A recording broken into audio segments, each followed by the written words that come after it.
Why I left my agency job after burning out. It's been about 18 months since I quit, and I want to be honest why. Because it wasn't a dramatic story people like to tell. I didn't have a terrible boss. I didn't break down in a meeting. On paper, everything was fine, but something was wrong, and for a long time I couldn't explain what it was. Leading up to that moment, a lot has shifted, changed personally and professionally, almost at the same time. I went from working for a smaller agency with smaller clients to a much larger one. Bigger budgets, more pressure, more accountability. At first it was fine, and then gradually it wasn't. I started to feel overwhelmed, balancing, managing multiple clients, doing the actual work, and still finding time to grow and progress. Everything felt like it was competing for the same amount of energy, and I was losing. I tried everything to fix it: coaching, better routines, waking up earlier, going to the gym every day, golf, paddle, holidays, New York, Rome, India. And every single time I came back, the same feeling was waiting for me. The strange thing was, I couldn't point out anything specifically and say that's the problem. The people were fine. The work wasn't terrible, but I'd lost something. That creative spark, that sense of building towards something that actually mattered to me. It had quietly disappeared. Things did get better for a while. I got a new line manager that gave me more support, more space to think.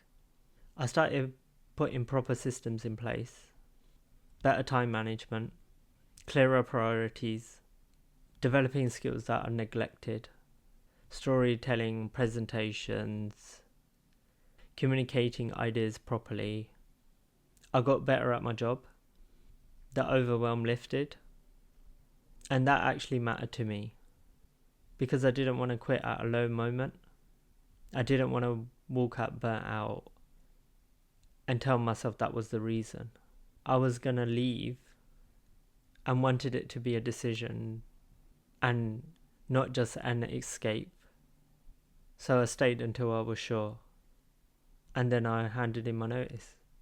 If someone asked me if I hated what I was doing, I honestly would say no. I liked working with clients. I liked the people. The work itself wasn't a problem. The problem was it didn't fit who I actually am. I'm a creative person. I always have been. As a kid, I was always making things, fixing things, learning from my granddad, who was an engineer, drawing, building Lego, taking things apart and seeing how they worked. I went to study architecture, and before I did foundation year in university. There I got to explore photography, printmaking, different mediums, different ways of making things. That year felt more like me than everything that came after it. The honest reason I didn't pursue the path further wasn't the lack of interest, it was self-confidence. I didn't know anyone that built a creative life for themselves. I didn't have a map for it, so I took the more certain route. Spent the next 8 years becoming very good at helping other people build their own businesses instead of my own. The trip I took to India changed how I saw things. Not in a dramatic way, not in just a practical way. People there weren't defined by the job title. Nobody really asked in the first 5 minutes of meeting you what you did for a living. Health and well-being weren't things people talked about, fitted around work. It was just part of their life. People made real physical things, products, businesses, objects you could hold and use. Whereas in the UK, the industries that carry more status, finance, banking, corporate services, they don't produce things that people can actually touch. I spent over 8 years of my life in SEO, marketing, e-commerce, design. I was good at it, but I wasn't making anything that felt like mine. I was using all my skills to build someone else's business and getting a salary in return. And at the same time, I felt like it wasn't enough. Then I started thinking differently. I had over 8 years experience across SEO, marketing, product design, and e-commerce, skills that individually are useful, but together they're actually quite rare. And I thought, what if I used all that, something that I would build myself instead of someone else? I didn't have a perfect plan. I had a direction and enough conviction to move forward. So I left.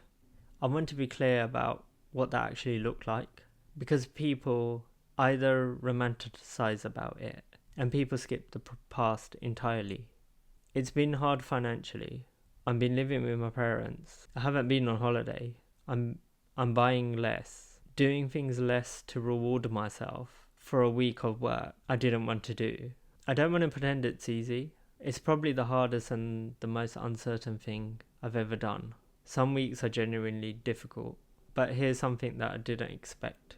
I wake up without dread now. That Pacific feeling, that low-level heaviness on a Sunday evening, that sense of the week closing before it's even started, it's gone.